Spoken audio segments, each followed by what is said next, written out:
Now matters raised with permission. Ms. Swati Maliwal ji. Thank you chairman sir. Sir, आज hospital और private insurance के बीच एक ऐसा nexus बन गया है जो आम इंसान की कमर तोड़ रहा है।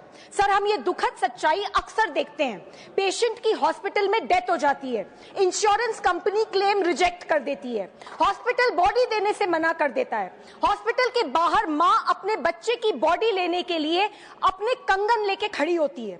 सर, दूसरी ओर टीवी पे एड्स देखिए, इंश्योरेंस कंपनी सेलिब्रिटीज से प्रमोशन कराते हैं, मिनट्स में अप्रूवल दिखाते हैं, पॉलिसी साइन करवाते वक्त आप भगवान हो, उसके बाद आप सिर्फ हॉस्पिटल और इंश्योरेंस के बीच की एक टेनिस बॉल हो। एडमिट होते ही टीपीए में पता चलता है कि आपकी कंपनी तो ब्लैक लिस्टेड है, पहले पे करो उसके बाद रिइंबर्समेंट होगा। मान लो क्लेम फाइल हो भी गया, आप डिस्चार्ज वाले दिन भी एक कागज के लिए पूरा दिन बैठे रहते हो, बिलिंग चलती रहती है। आप इंश्योरेंस कंपनी को कॉल करो, आधा घंटा उनकी कॉलर ट्यून सुन के होल्ड पर बैठे रहो, हर बार नया कॉलर एजेंट, हर बार पूरा इशू दोबारा समझाओ, फिर भी क्लेम रिजेक्ट। महीनों तक इंश्योरेंस ऑफिस और हॉस्पिटल के बीच के चक्कर काटो। सर, इरडाई के मुताबिक 2024 में 26,000 करोड़ के इंश्योरेंस क्लेम्स रिजेक्ट हुए हैं, जो कि पिछले साल से लगभग 20% ज्यादा है।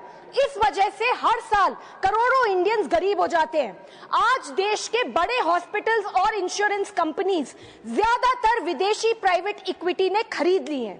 Hospitals deliberately bills policy limit के हिसाब से बढ़ाते हैं।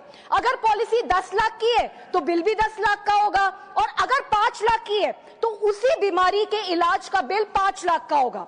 सर, फॉरेन प्राइवेट इक्विटी के लिए पेशेंट नहीं, रॉ मटेरियल है, जिससे उसको 3 से 5 साल के अंदर 25% रिटर्न्स कमाने ही है। सर, एक कंपनी जो ऑनलाइन इंश्योरेंस का आज 93% मार्केट शेयर होल्ड करती है, अब हॉस्पिटल्स में भी इन्वेस्ट कर रही है। एक ही कंपनी इंश्योरेंस भी बेचेगी, हॉस्पिटल में एडमिट भी करेगी और क्लेम्स भी प्रोसेस करेगी। There is no regulatory wall here. Sir, India के दिव्यांग नागरिक तो इस सिस्टम से पूरी तरीके से बाहर है। 80% के पास हेल्थ इंश्योरेंस है ही नहीं, अप्लाई किया तो भी बिना किसी एक्सप्लेनेशन के सीधा rejection. Sir, this is discriminatory and illegal. I demand 1, सरकारी हॉस्पिटल्स की हालात सुधारे जाने चाहिए और हॉस्पिटल, प्राइवेट हॉस्पिटल्स के प्रोसीजर्स के रेट्स का नेशनल शेड्यूल बनाना चाहिए, सख्ती से लागू होना चाहिए। 2, foreign private equity Indian hospital में 26% से ज्यादा हिस्सा सरकारी परमिशन के बिना ना ले पाए। 3, रेगुलेशन लाओ against the same insurance company owning hospitals as well. 4th, ghost and inflated billing पर क्रिमिनल केस होना चाहिए। 5th, दिव्यांग के लिए मैंडेटरी हेल्थ इंश्योरेंस होना चाहिए, उन्हें आयुष्मान